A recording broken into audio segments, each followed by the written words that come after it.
Hey, what's up, gang? It's Cool Ideas here. Yeah, I'm a little incognito in the dark right now. Don't worry about it. We're just podcasting out of fucking Chicago right now, just letting you get the realest news.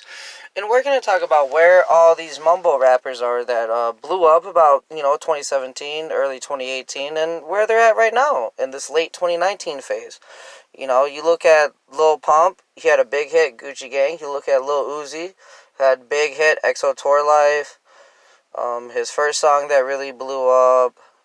Couple others that he had, you look at Lil Yachty. Everyone expected so much from his first album that came out, It was supposed to be this big deal, but it really wasn't. You look at all these other rappers that have really shown up and shown out. I don't want to put G Herbo or Juice World or even NBA Youngboy in that category of mumble rappers who have kind of flared out because it's not really their thing. They're more lyrical and they have a bit of a different style, so we're not going to associate them with that. But one person who's not a mumble rapper that I would put in that group is definitely Lil Skies. We saw Lil Skies really blow up, put out a bunch of big songs, Red Roses, Nowadays, Welcome to the Rodeo. A bunch of really big songs, very, a little bit depressing, but very upbeat in the end with the tempo and everything. And where is he now? We haven't heard a lot from him. Artists that we have heard a lot from that have really come far, you're looking at more of the sleepers, you look at T Grizzly. Even though people don't want to admit it, he's really blowing up, he's been blowing up and been steady with songs that get millions of views. Look at Young M.A. She consistently puts out sleeper hits that are both lyrical and upbeat. They're not depressing. It's not this depressing emo rap that you see all these mumble rappers that were blowing up. They were putting that out, Every song Lil Uzi put out was super emotional, And it got you in your feelings. Yeah, there were some bangers, don't get me wrong, but a lot of it just put you all sad. And that's why when 6ix9ine came out, it was such a big deal because 6ix9ine was making all these upbeat songs. And I don't care what anybody says, he went like 10 for 10 or 12 for 12 on the Billboard, putting all top 10. So that's a run. Yeah, he snitched. A lot of rappers snitch. A lot of them do. I don't care what you say. Go look it up. They're self-snitching on themselves. But yeah, he snitched. But we're talking about musical charts right now. And that's what he did. He put it out and made those songs happen. People wanted to collaborate with him. Some of the biggest names wanted to, You look at that song, Stupid, Bobby Shmurda was on it. Why? Because his record label, Atlantic, still knew there was money to be made.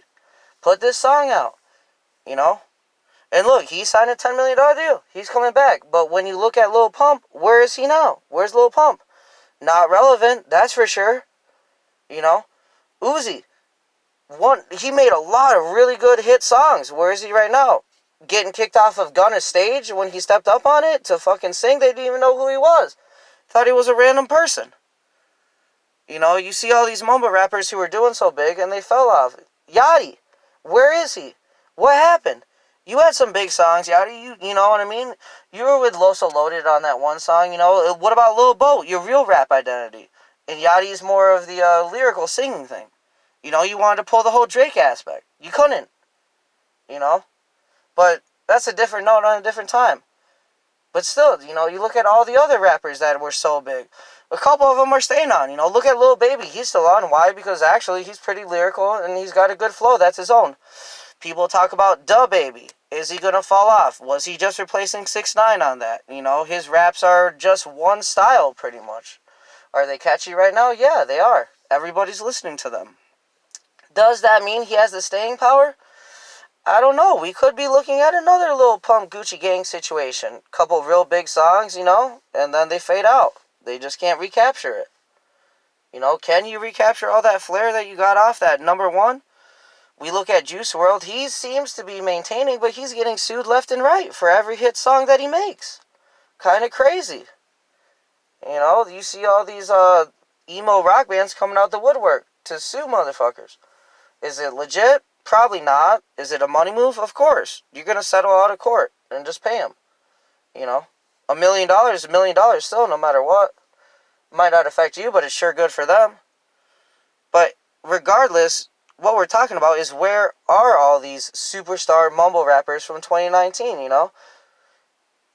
And I don't want to say that 21 Savage is one of them, because he does have different types of songs, but if you really look at it, who was he guessing on? Cardi B song, Wish Wish, with DJ Khaled.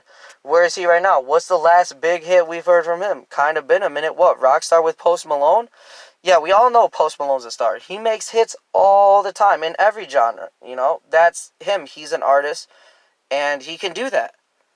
But you have these other artists who stick in one lane, and that's straight gangster music. Well, you can only make so many songs. How many songs can you make about trapping and bands and bitches? Only so many until it sounds repetitive, right? I mean, realistically, Wayne, that's why he is the GOAT, is because he made all these songs about the same thing, but made them totally different on each one. And, just to be honest, let's all be honest here, he took everyone's beat on the Drought 3 and made a better song out of it. You know? How many rappers can say they're going to do that? Not many. But he did it, and that's why he is the GOAT. He changed the way rap is. But, you know, once again, a different subject for a different time. But it kind of correlates back to the fact that all these mumble rappers, they just rap about the same thing and then try and make it unique. But how can you do that on every song? You know? Where are they now? Making the same song, not making real big hits?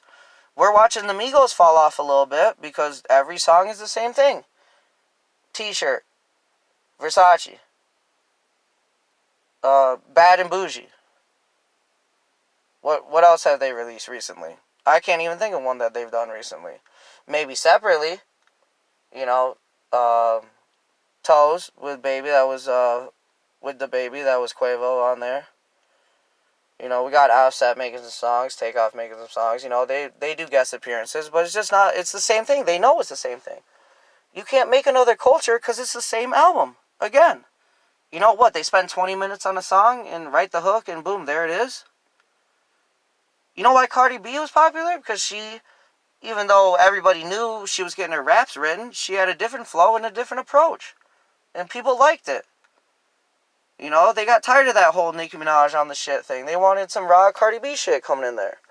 That's why she was big. Why did Lil Pump blow up? Because people wanted a new style of rap that was just goofy and out there. That's why 6ix9ine was there. That's the void that almost all these other rappers are filling that we see. And shout out to Blackie Speaks. He said that about DaBaby. He's just the replacement for 6ix9ine. What are you going to do? You know? But that's the way the rap game is these days. And if you went and asked academics or Dom is Live or go to the execs like Lil Bibby, you know, go to them. Go to Dame Dash. Go to Richard Simmons. Go to Jay-Z. Ask them what they see in these rappers now. And it's not that they're unique or lyrical. It's just that they make a hit song with a beat that bangs, and that's it. That's how it goes. There is no skill anymore. You know? And you can see that. It's all about the song and everything. Because you have all these hit rappers that make one or two big songs, and then they fade out. You never hear from them again. They're never around. It's kind of weird. You know, who else can we name that's had one or two really big songs, but we just never heard of them again, you know? It's kind of hard under pressure to think about those mumble rappers who have done that because they're just so forgettable. They're all the same thing. It's like a printer or a Xerox machine just making the same rapper with the same beat. That's why you got DJ academics doing that little act stuff, making fun of them. Yeah, you guys say he wants to be a rapper. No, he's just parodying it.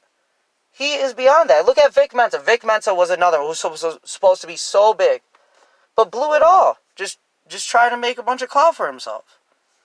You know, ruined his whole thing. He could have been huge, but it didn't matter to him. Who else do we have really that blew up? And I'm not just talking Chicago artists. I'm talking across the nation we have this problem happening. You know, to Southern rappers, West Coast, East Coast rappers, white rappers, black rappers, all of them. You know, what about Russ? Okay, here's Russ. He's a great example. He used to be all over the board. Now you don't see him except unless he causes some controversy. You know? But he had a couple really good hits, and everybody was like, oh, he's doing this or that, but put him down because he wasn't atypical. He wasn't a printout. You know, these other rappers that follow all the rules and do all the things the industry wants, they're the ones who get promoted. But they're terrible. You know, like, look at these artists that are headlining shows half the time. Terrible. You know, you don't have no Gucci Mans anymore who are really making real music. They're just spitting lyrics that have already been written for them. And it's hard to say who's a real rapper versus who's a fake rapper these days. Because you have so many that just do the same thing. Oh, here's a beat from Zaytova, or here's a beat from Future, or here's a beat from Cole Bennett, or Murder Beats, or Pierre Bourne, or who was the hot person this year with Block Boy JB, or a year ago? Take Key. Yeah. Oh yeah, what about Block Boy JB? Where the heck is he? What happened to him? He made a couple big songs, spent all that money with Drake, and now he's gone. Haven't heard anything from him. You know, TK, obviously an explainable story. He went to jail. He was probably going to be one of the biggest stars. That song was raw. He rapped about the real shit. YNW Melly, big star, rapping about shit, good style, went to jail. Why? Because he's a fool. But he wasn't necessarily classified in that mumble rap category, but still, you see these rappers who self-snitch, who commit crimes for no reason, and they end up in jail. Their raps don't end up getting as popular as they should be from the first song. You know, a prime example, who I hope succeeds, is Lil TJ, because you see the wave, but a lot of his songs are super similar. But you hope he succeeds, you know, you hope he makes out. Look at Lil Tecca with Ransom. Huge song, all over New York City, in Times Square. Millions of views on YouTube, but has he put out something else to match that? No. And you all know, everybody knows the song was written for him. That's why it was good. That's where it's at. Boom, he had a song written for him, hit the beat, said it, did everything right. Major record. But can he follow that up? Can he hit back? A great example of that was Lil Nas with Panini. Nobody thought it was going to hit and stuff like that, but Panini do play. And, you know, you got the remix with DaBaby, which is sick. But will he regain that same stature? Probably not. He's not going to be that same way. Why? Because a bunch of these number one rappers, and you know what, I'll take my point back, whether they're mumble rappers or not, a bunch of these rappers who have came up in the game have one hit singles and that's it. And then they're gone. They have no staying power anymore. It's not the same as back in the day when you had rappers put out albums that people bought and they loved it. People want a single and then that's it. They don't care anymore. You know, few and far between. Yes, NBA Youngboy, he's got a loyal fan base. That's one of the rappers who actually has committed fans who are going to keep him big. Juice WRLD, yes, I think he will actually be big, of course, because people are committed to him and they like his music. He has a solid fan base. Lil Pump, no way, because he doesn't have a solid fan base. People just like the gimmick and the gag. 6ix9ine, different story. He has an actual fan base. Yes, that's weird, but he has those fans. They're 6ix9ers. That's what they do. You know what I mean? They cheer for him no matter what. And then, you know what I mean? You look at other rappers who have just had as much controversy or rape or anything like that. Look, Usher, classic person. Michael Jackson, you're never going to fucking ruin his name, even though it's always terrible what they say. He's got a devoted fan base who will do anything for him. Yes, it's dark. No, you can't see me. Boo-hoo. It's a silhouette. It's how we talk here in Chicago. But we're evaluating something that's actually happening, something that is real. Will this fad continue in music? Will you see a bunch of one-hit wonders who show up, do one or two songs that are really, really big, played across the country, top the charts, and then they disappear? Will that fad keep happening? It looks like it, because that's all industries want, is one or two songs out of you. They don't want to sign you a contract. They don't want to give you that money anymore. They just want to make their money off one or two songs, and then that's it. Some artists, yeah, they're longevity. J. Cole, longevity, of course. You know, YBN Amir, we've yet to see what's going to happen. YBN Cordae, on the other hand, I think he will be a long-term, actually influential rapper who may not ever get super big, but still hold a lot of clout in the industry as far as it goes if you talk in the industry and what records are being put out and pushed, and who has the influence of signing an artist to a label and putting input. YBN Cordae lies in that field as an exec, not as a rapper. You know, YBN Almighty J, crap, bullshit. It was only Namir who really blew it off. He'll make it, I kind of guarantee it. I think he's got a nice flow and a nice gimmick. He just needs to come out with a couple different songs that are his and not guest appearances. You know, you look at all these other white rappers who are now flowing up. You know, G-Eazy. You have Russ, who I think is partially white. I'm not quite sure. Tom McDonald, who's more of like an emo metal kind of guy, but still a rapper. You know, a couple other white rappers that are in there. And will they last? Probably, because people seem to be loving that shit. Girl rappers, yes, they're gonna last. How long? Who knows? It might be the new thing. Cardi B, poppin'. Megan Thee Stallion, poppin'. Nicki Minaj, she on the downfall, but people still love her. Why? Because she's kind of shady. Kind of a bitch, as the industry says. You know, but you have all these artists who are big, who have lasted a long time through the industry, years and years. Nicki, Lil Wayne, Kanye, J. Cole, Jay-Z, Fat Joe, you know, legends, Eminem, of course, just legends who have lasted over and over again, who came out with records you wanted to listen to, songs throughout the album you want to listen to that weren't just one type of flow. And that's what these new artists need to learn and do, is that you can't just get big off one song. One song won't hold you there. You're going to end up like a fucking, jump around. Jump around. You're going to end up like that. You know, just a one-hit wonder, goodbye. Can a lot of artists have the staying power? Of course they do. You know, they can make those hit songs. They just got to actually go and attempt and do that, and not just get fed beats from a record label and be like, yup, that's what I'm doing. That's the song I'm going to make. Prime example is Lil Baby. He has been on the come up, still coming up, still making money. Black Youngster, another great artist who's come out and shown his style. Moneybagg Yo, probably the biggest underground example of that, who's blown up over the past couple months and is now getting all these millions of views, is getting recognition for what he does. You know, these artists that are lyrical are only just getting realized because they don't put out these bogus-ass songs that are just bangers. But you have a lot of artists, mumble rappers especially, who do that. They get hot, and then they disappear, and you never hear from them again.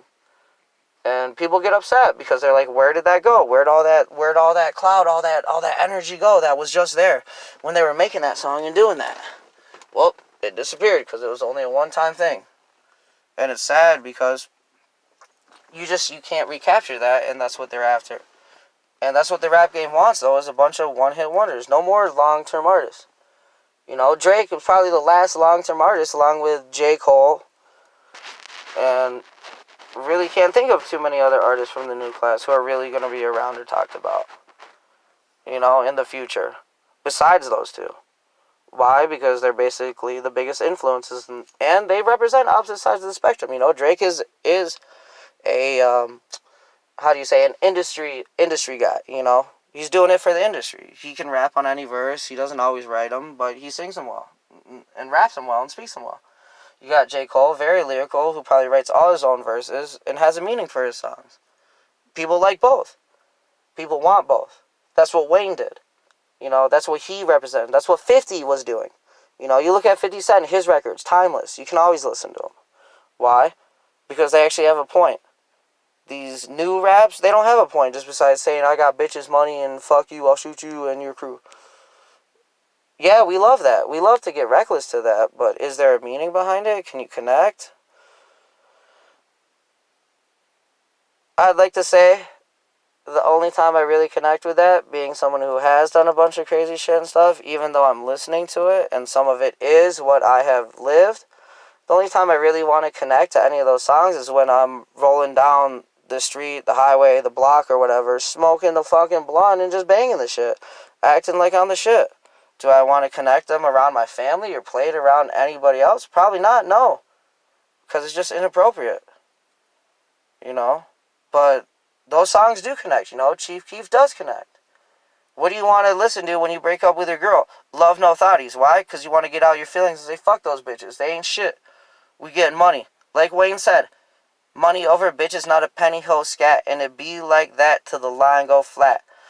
In the meantime, I'm in that bent note hat that's no top, if you didn't know that, with the chrome Sean John and the gun so matte.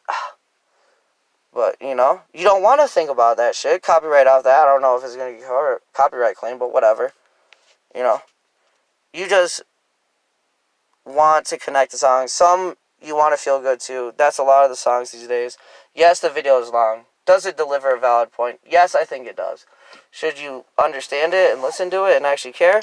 Yeah, why not? Alright, gang, gang. We out of here. Love you from the shy. It's always cool ideas. Keeping the ideas coming. And subscribe because I have got a lot more informative news, videos, and uploaded content for you coming your way. Shout out Mr. GG. I might have stole your line, but I'm sorry, brother. Keep it real from Illinois to Wisconsin. Go Bears, but I'm a Patriots fan, and they're winning. Smack it all. Love y'all. Have a good evening.